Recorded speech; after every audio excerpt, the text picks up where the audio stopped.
need to get it together. I mean, seriously.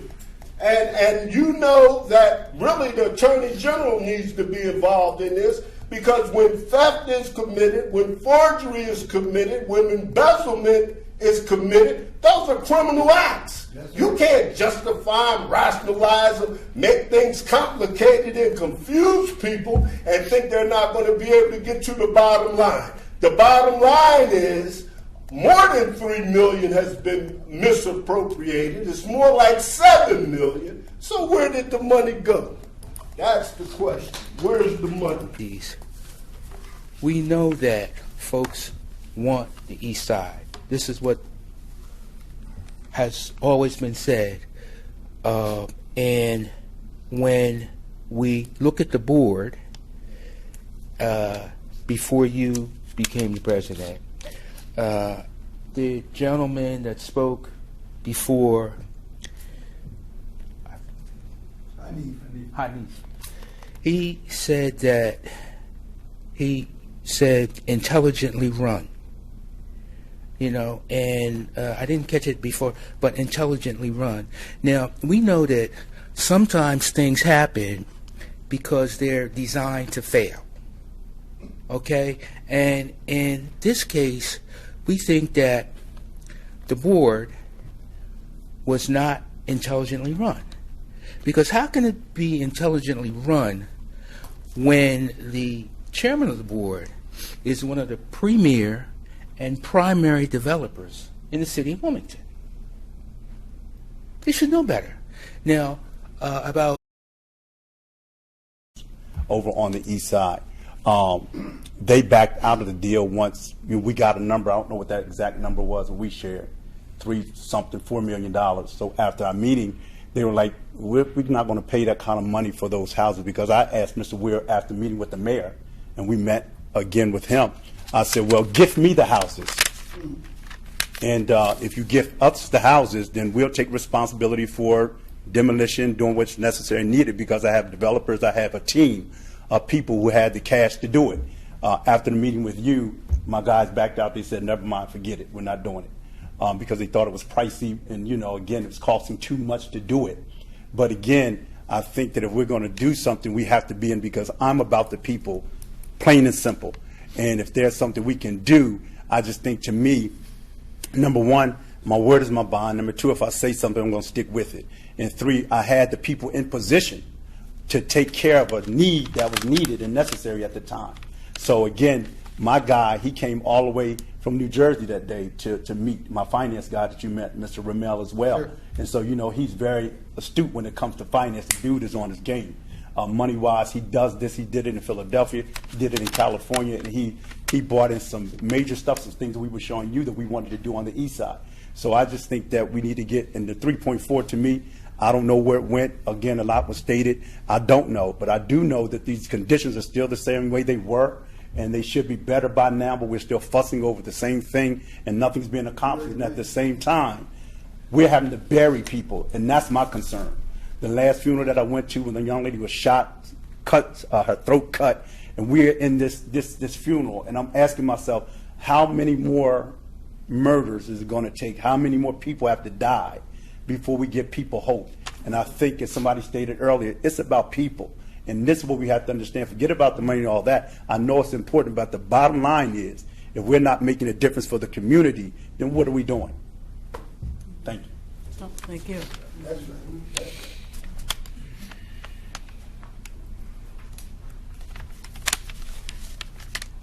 Treasurer for shining a light on this situation, because the mayor wouldn't have done it.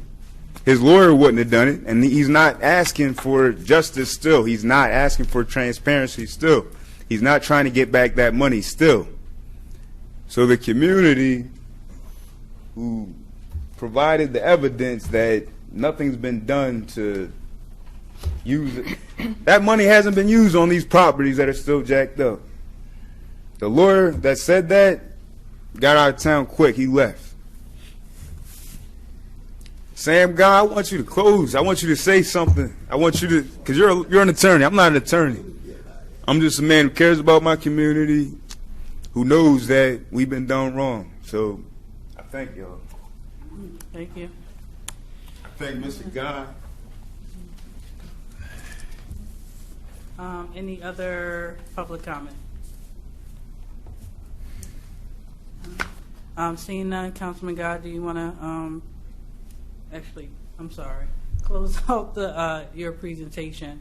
So again, thank you, Director Weir, for coming this evening to give us a presentation on. Okay, the last item on the agenda is what do we do? That's the last item on the agenda. What everybody should have a copy of is the Wilmington Housing Partnership Resolution. And in that resolution, it identifies what we can do as a council. What happens is we sit here sometimes and we don't understand that we're a legislative body. We are no different than Congress or the Delaware General Assembly. That's right. The legislative body has powers and authority in the charter to do certain things. And if anybody was paying attention to what's been going on in D.C., you hear the House and the Senate saying we have oversight responsibility. Right. They might be arguing with each other, but one thing they agree on is they have oversight responsibilities. And they have the authority to request certain information from the executive branch. And they're supposed to get certain basic information. And if they're not provided that certain basic information, they can issue subpoenas for people to come and bring the records with them.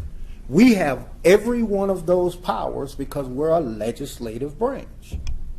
Everybody knows the basics from middle school, the judicial branch, the executive branch, and the legislative branch. So in the code, there's a provision. It's called Section 2-400 of the City Charter.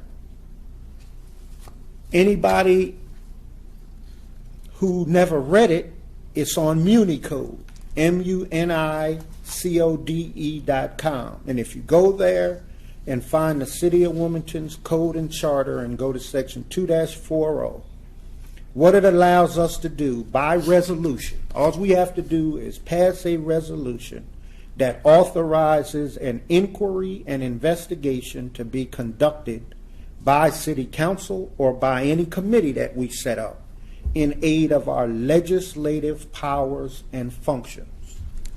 So when I tell a person was on live TV and I ask for all of the records of what property they bought and what property, who they sold property to, and the person will sit here and say that they were never requested to provide any information, they're on videotape. There's a whole nother hearing like this on videotape. What he's probably saying, because we don't each have our own staff person on City Council. If I had my own staff person, they would have followed up in writing. That's part of our problem with City Council as well. So everybody you see up here doesn't have individual staff member who assists with the administrative work like in the county. So, and to follow up. So we are able, in aid of our legislative powers and functions, to have an investigation done into the Wilmington Housing Partnership.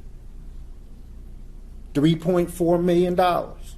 And as was stated, it's not just the $3.4 million.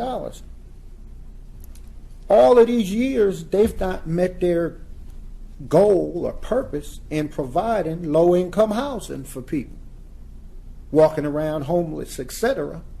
They've not done their job. So they try to say they did their job back in the day, but they can't account. You can't put $3.4 million in a bank account and not be able to identify where the money went. Okay? And we haven't created the investigative arm. We're able to hire lawyers and accountants when we have a special investigation by simple resolution that we want to get into the bottom of fact finding what happened.